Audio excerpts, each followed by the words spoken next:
Hindi kasama yung flour, guys, ha. Uy, tingnan mo yung camera. Yung camera natin. Oh. Wow. Nainitan siya masyado, guys. Nainitan siya masyado.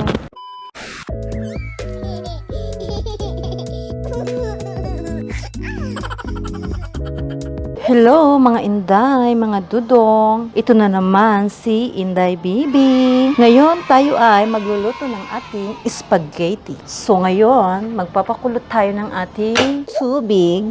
Okay? 1 kilo ng ating noodles ang ating lulutuin dito. Ang noodles ng ating spaghetti. Okay? So antayin lang natin na kumulo ang ating tubig at ilagay natin ang ating noodles. So ngayon guys, ito naman ang aking mga ingredients para sa spaghetti ko. Ay, hindi kasama yung flour guys ha. So ayan po ang ating lulutuin ngayon.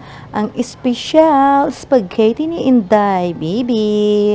Antayin lang natin kumulo ang ating seawater guys. Kasi dyan ko rin lulutuin ang ating sauce sa pinaglutuan ko ng ating spaghetti noodles. Wow! Mahangin na panahon. So ayan guys, kumukulo-kulo na siya. So tayo'y maglalagay na ng ating asin at ating mantika. Maglalagay lang tayo guys ng konting asin. Ayan, lagyan din natin ng mga 2 kutsarang oil para hindi dumikit ang ating pasta dito sa ating kaldero. Yan ang ating pasta guys. Lutuin lang natin ang ating pasta mga 15 minutes to 20 minutes guys. Maluluto yung pasta natin. I-check lang natin na after 15 minutes ang ating pasta kung medyo matigas. So hindi muna natin patayin ang apoy. Lulutuin muna natin siya hanggang siya ay lumambot ang ating pasta.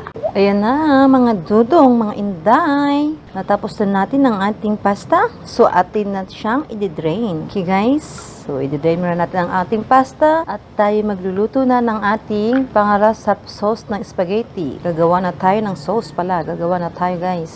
I-drain muna natin ang ating pasta.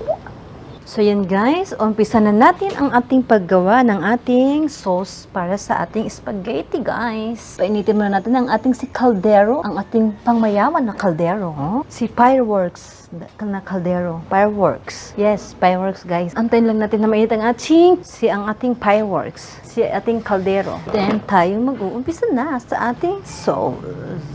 So yan guys, mainit na po ang ating Pyrex guys, Pyrex. So maglalagay tayo ng mantika. Okay, ayan, ibuhos na natin tong naiwan. Yan, ibuhos na yan siya. So ayan guys, so tayo mag-umpisa na sa ating sauce at medyo malapit nang umulan dito sa amin. Ayan guys, ang aming paligid, parang makulimlim ang aming panahon ngayon. Parang uulan na po siya. So tayo po tapusin na natin ito. Na natin sibuyas guys. Yan guys, muntik na masunog ang aking sibuyas dahil meron po akong ginagawa. Okay, lalagyan natin si bawang. Tarararang, tarang, tarang. Ayan guys, so ilalagay natin yung ating giniling na baboy. Yan. Lutuin lang natin ang ating giniling guys, saglit ng mga 10 minutes. Okay po, mga inday, mga dudong. Lalagyan natin siya ng tubig mga inday, mga dudong. Mainit na tubig. Lagay tayo ng mga 1 baso. Yan, 1 baso. At i-medium heat natin siya, mga dudong, mga inday. Yan, tutuin lang natin yan ng 10 minuto.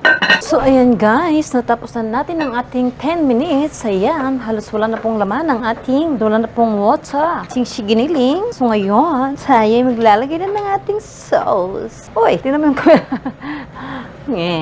Yung camera natin.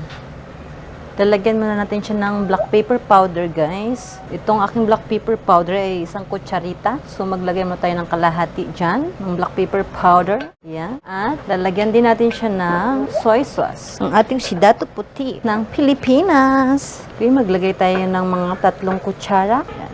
Oops. Ang ating camera ay wow. Nainitan siya masyado guys. Nainitan siya masyado. So ilayo natin siya konti. Ayan. So ilalagay ko na sauce natin. Yung spaghetti sauce natin ay medyo maalat konti dahil meron na po siyang cheese. At meron tayong tomato sauce na ilalagay din. Ayan. Haluin natin baka mazunog ang kanyang ilalim. Maglalagay tayo ng cheese natin, guys. Ayan, ang ating cheese ilagay natin. Nakahiwa-hiwa na. At maglalagay tayo ng hotdog. Ngayon, guys, pag medyo malapot pa rin ang inyong sauce, pwede nyo magdagdag ng konting tubig kung gusto niyo. Kung hindi nyo gusto, okay lang din. Pero dahil ako, gusto ko, so magdadagdag ako ng water. Konti lang, mga half na lang ng maliit na baso. Half lang ng baso. At ibusan natin ang ating black pepper powder na naiwan kaganina. At haluin lang po siya at mahina lang ang apoy. Hinaan lang ang apoy, mga inday, mga dudong. Then, maglalagay tayo ng konting rock salt. Yan. Konti lang ilagay natin, mga kalating kutsarita ng rock salt. Yan. Super lapot niya. Kung gusto niyo, dagdagan niyo pa rin ng tubig. At yung sekreto pala, guys, ng ating sauce para medyo mag-dark-dark siya na parang Jollibee, ay lagyan niyo lang siya ng toyo, guys. Nilagyan ko na siya kanina, so mag-additional ka ng 2 kutsarang toyo, 2 kutsarang oyster sauce pala, light sauce. 2 kutsara ba yun? O parang 3. Ibuhos na lang natin to, wala nang laman. Okay lang yun, para mag-dark siya, guys. May na lang yung kanyang apoy. So, ayan guys, maglagay na tayo ng ating gatas. Ang ating condensed milk, ilalagay na natin. Kasi maluluto na rin to after mga 10 minutes. 7 minutes to 10 minutes. Ayan lang natin siya na magkulo-kulo. Ilagay na natin si milk. Tapos, ipapalapot lang siya ng ipapalapot, guys. Yan, maglagay tayo ng isang condensada. Pwede kayong gumamit, guys, ng kahit ano-anong condensed na brand. Basta may condensed kasi pandagdag lasa po yun sa ating spaghetti sauce. Ang masarap at pasikreto ng spaghetti ay ang condensada. Ilagay na rin natin ang ating si bell pepper na red. Yan. So, papalaputin lang natin ang ating sauce natin. Yung super lapot-lapot. Medyo magdidilim na ang kapaligiran. Ayan na guys, natapos na natin ang ating sauce ng spaghetti natin. So, ngayon, ay ililipat na natin siya doon sa kanyang noodles para siya ay maghalo-halo. So, ayan na guys, haluin na natin ang ating spaghetti ng Jollibee. Wow, yummy! Ayan guys, natapos na natin ang ating spaghetti ni Inday Baby. Don't forget, subscribe to my channel and like and share. Ayan guys, ang ating paligid ay parang uulan-ulan.